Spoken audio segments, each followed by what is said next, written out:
Since it was first detected in March, at least 108 people have been infected by the strain of virus known as H7N9.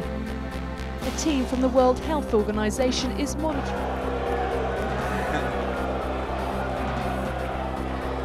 Bon, sortez-moi ces excités de l'Assemblée. Al diputado Calixto Ortega como nuevo encargado. Para ser débil, puede ser tomada.